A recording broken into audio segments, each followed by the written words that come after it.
జూబ్లీహిల్స్ ఉప ఎన్నికను అన్ని ప్రధాన పార్టీలు చాలా ప్రతిష్టాత్మకంగా తీసుకున్నాయి. బీఆర్ఎస్ సిట్టింగ్ స్థానాన్ని నిలుపుకోవాలని శతవిధాలుగా ప్రయత్నిస్తుంది. ఎలాగైనా బీఆర్ఎస్ కు సీటు దక్కకుండా కంటోన్మెంట్ నియోజకవర్గం బైపోల్ రిజల్ట్ ను రిపీట్ చేసి చూపాలని కంకణం కట్టుకుంది కాంగ్రెస్. ఇక బీజేపీ తన ఉనికిని చాటుకుంటూ బలపడాలని ప్రణాళికలను రచిస్తుంది.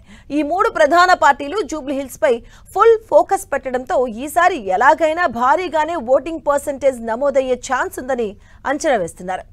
హైదరాబాద్ నగరంలో పట్టు పెంచుకోవడమే లక్ష్యంగా అధికార పార్టీ పావులు కదుపుతుంది. మంత్రులు, టీపీసీసీ చీఫ్ మొదలు సీఎం రేవంత్ రెడ్డి వరకు ఈ ఒక్క నియోజకవర్గంపైనే గట్టిగా ఫోకస్ చేశారు. గల్లీ గల్లీకి మంత్రులు, ఎమ్మెల్యేలు, ఇతర ముఖ్య నేతలు తిరుగుతూ ప్రజల్ని కలిసి ఓట్లు వేయాలని కోరుతున్నారు. ప్రచారంలో ముఖ్యమంత్రి పాల్గొనడంతో జూబ్లీహిల్స్ నియోజకవర్గం ఉప ఎన్నికను ఎక్కడలేని ప్రాధాన్యత సంతరించుకుంది. దీంతో కాంగ్రెస్ నేతలంతా గల్లీల్లో ప్రచార బాటలో బిజీ అయ్యారు.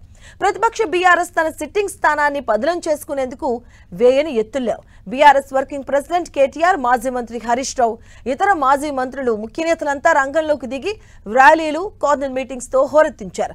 మాగంటి గోపీనాథ్ సతీమణి సునీతను గెలిపించాలని, మళ్లీ బీఆర్ఎస్ కే నియోజకవర్గ ఓటర్లు పట్టం కట్టాలని ఇంటింటి ప్రచారంలో మునిగారు. ఇక ఈ ఎన్నికలో గెలిస్తే గులాబీ పార్టీకి మళ్లీ జోష్ వస్తుందని భావిస్తున్నారు నేతలు. ఇటు బీజేపీ కూడా నియోజకవర్గంలోని అన్ని బస్తీల్లో ప్రచారాన్ని హీటెక్కిస్తుంది. ఆదివారం సాయంత్రం వరకు సమయం ఉండడంతో వీలైనంత ఎక్కువగా ఓటర్లను ఆకట్టుకునే ప్రణాళికల్ని వేస్తుంది కమలదళం. ఇక కేంద్ర మంత్రులు కిషన్ రెడ్డి, బండి సంజయ్ సుడిగాలి పర్యటనతో ప్రజలను కలుస్తూ మీటింగులు పెడుతున్నారు. కాంగ్రెస్, బీఆర్ఎస్ దశాబ్దాలుగా హైదరాబాద్ కు చేసిందేం లేదని విమర్శిస్తున్నారు. ఇక అదే సమయంలో బీజేపీని గెలిపిస్తే కేంద్ర సహకారంతో అభివృద్ధి చేస్తామంటున్నారు. ఇక బీజేపీ తెలంగాణ అధ్యక్షుడు రామచంద్రరావు, ఎంపీలు, ఎమ్మెల్యేలంతా నియోజకవర్గంలో చుట్టేస్తూ ప్రజల్ని ఎలాగైనా ఓటు వేయాలని అడుగుతున్నారు. ఇలా అన్ని పార్టీలు ఒకే నియోజకవర్గంపై ఫోకస్ పెంచడంతో ఈసారి జూబ్లీహిల్స్ బైపోలో రికార్డు స్థాయిలో ఓటింగ్ నమోదవ్వొచ్చన్న అంచనాలు ఉన్నాయి. పైగా ప్రతి పోలింగ్ బూత్ వద్ద కూడా పగడ్బందీగా ఓటింగ్ జరిగేందుకు అన్ని పార్టీలు దగ్గరుండి చూసుకుంటూ ఉన్నాయి. ఇవన్నీ కూడా ఓటింగ్ పర్సెంటేజ్ పెంచేందుకు దోహదపడతాయని అంచనా వేస్తున్నారు.